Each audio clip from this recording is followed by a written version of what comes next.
Book 28 of 2019 was the Philosophy book. It does have an author actually, but it doesn't have the author on the front. It's kind of like these DK versions. So because I enjoyed this one so much, I've bought the psychology one, and they do these in like loads of different topics like business and feminism and economics and stuff like that. So they're really, really good, because what they do is, this is essentially like the history of philosophy, if you will, and it kind of gives you a little timeline of everything that's kind of like happening. You probably can't see this, but I'm just going to show you anyway. And then each kind of like philosopher has like stuff that happened before this philosopher that's influenced this philosopher, and then what like else they influence, or other people's ideas that they influenced.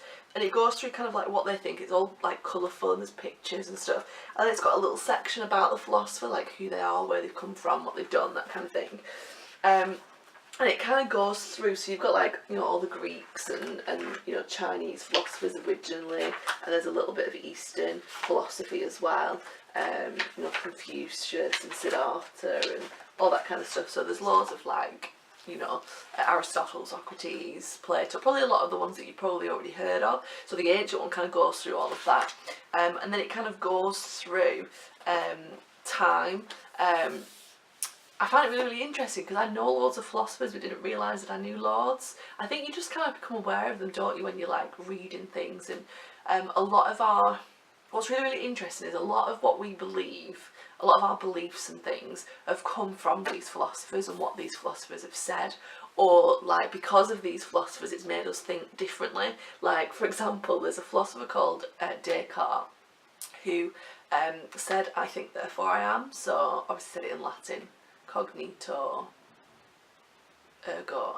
I don't even remember what the actual Latin for it is, but basically most of the things he said were wrong. Like he got loads of stuff wrong, but yeah, he's really famous, everyone thinks he's amazing, but it's like, yeah, a lot of what he said was absolute tosh. And you know, neuroscience, modern neuroscience now is finding that it's just rubbish what he said. You know, I think therefore I am. Well, no, I am before I think. I think thoughts are separate to actually existence, or so they're finding. So some of the other things that were in there as well were incorrect from what he said. So I just think he's really funny.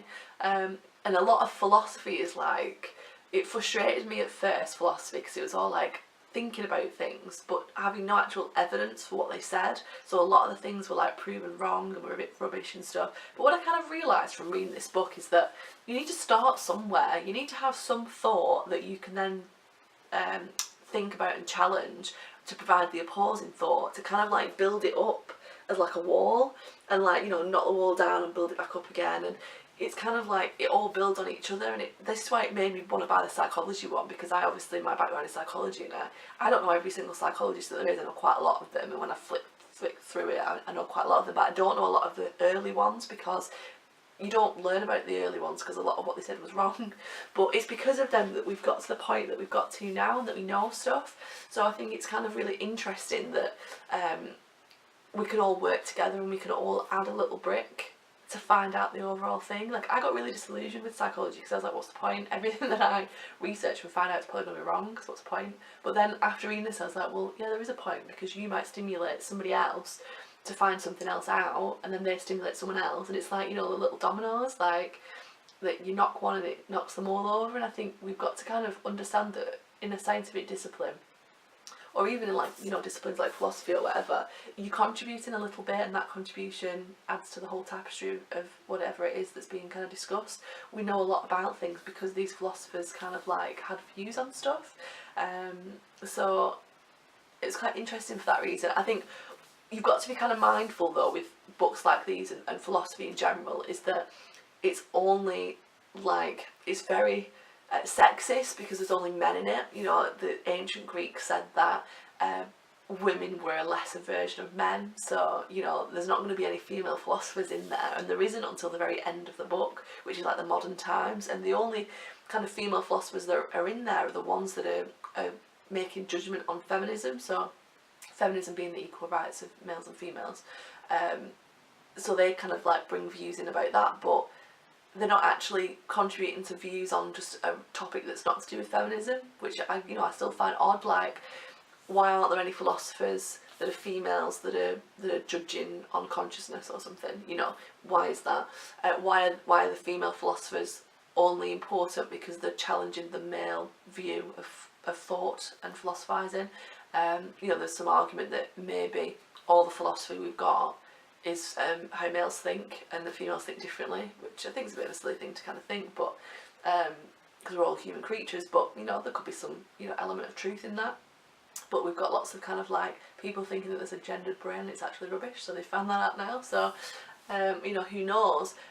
So I kind of find that a little bit odd, and also as well, like, there's not, you know, you've only got kind of like the philosophy that's been able to be wrote down, so like the Greek, you know, things written in Arabic, but there's a philosopher in here that says that there's a lot of African philosophy that's passed on through oration, so like, you know, like talking about it, so that's not been written down anywhere, so that's not influenced the thoughts of all these other philosophers. I thought it was quite interesting because I don't know if you ever read like Malcolm Gladwell's books, or something Said, what's his name? Like Matthew Said maybe. I don't think that's his name, but they kind of like talk a lot about how when you're with lots of people that are doing what you're doing, you find, so there's examples of like a table tennis club.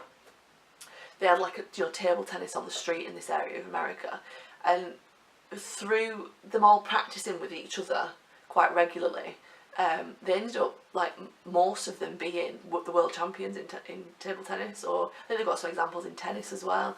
So, you know, all the kind of tennis schools that get the best people in tennis, well, because they're all playing against each other and they're all challenging each other. So you end up with, like, people doing really well in pockets. I've read another book recently, The Art of Creative Thinking, and it said the same thing. There was 3 people in a physics course that all won the Nobel Prize because they're all kind of like bouncing off each other and challenging each other to kind of be better, and that's what a lot of the philosophers are doing. They're all kind of like around each other and kind of challenging each other so that they're becoming wiser and knowing more about philosophy. It's very, very interesting. There's a philosopher called Hegel, I think, and he says that our kind of understanding of like thought and stuff is dependent on our like history, and that I think it's really interesting to think, do we think the same way as what people have done in history, or is it because of what's going on in our culture and around us and what we understand as our history that's affecting the way that we think? So I thought that was also quite interesting. So a really, really thought-provoking, stimulating book. If you know, are interested in philosophy or you know nothing about philosophy, then definitely read it. And if you've got a topic that you're interested in, then get this version of the book of it so that you can find out all about it in detail, because it's really, really, really interesting. I really enjoyed reading it and definitely would recommend it.